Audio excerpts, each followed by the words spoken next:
The race for governor is full of big money, brutal attack ads, and a lot of insults. But where do the candidates stand when it comes to the biggest financial hurdle in the state? Our Capitol Bureau Chief Mark Maxwell is live in our Capitol newsroom tonight. And Mark, how do these candidates plan to deal with the state's pension debt? Jessica, that may be the toughest question any governor has to answer. In fact, governors from Thompson to Edgar to Quinn, Blagojevich, they've all wrestled with, some have even ignored, this big pension crisis. So in 2018, in this race, right now it seems there's one key difference between J.B. Pritzker and Governor Rauner. Pritzker's focused on how to pay that debt down.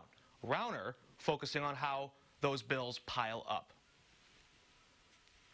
Your pensions are a right, not a privilege. J.B. Pritzker and Bruce Rauner both know a lot about money, and they're both running for the top job in a state with serious money problems. The biggest problem? $128 billion in unfunded pension liability. A 1990s-era plan to ramp up payments until 2045 looks like this. J.B. Pritzker says we should step up those payments earlier than they're due to try and flatten out what he calls an amortization schedule. Governor Rauner disagrees. That's not reform. That's not really improving anything, and all that does is increase tax burdens on people today. What we need to do is structural reform, structural changes, not just pension changes, amounts of payments. We need structural change. By definition, increasing pension payments now would mean the state would have to take more in taxes. Pritzker says over time, it turns out to be less, but it's more earlier.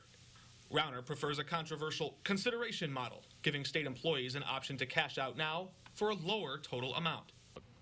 I would call it just common sense trade-off. Dollars, there's a present value to money. And for some folks, it's very valuable to have some money today. For others, it's no big issue, and they'd maybe rather get some more later on. So giving people a choice, giving them options, I think is a good thing. I'm putting forth growth proposals. Pritzker's only proposal is really about hiking taxes. That will be devastating. J.B. Pritzker, to be clear, has also talked about growing the economy and adding new jobs to widen the tax base to help pay into this whole plan. Governor Rauner says his idea is constitutional. We'll have to see. J.B. Pritzker and others have their doubts, but there's still a long way to go between now and November. This issue starting to emerge as we see how the candidates are different. Jessica? All right, Mark, thank you so much for that.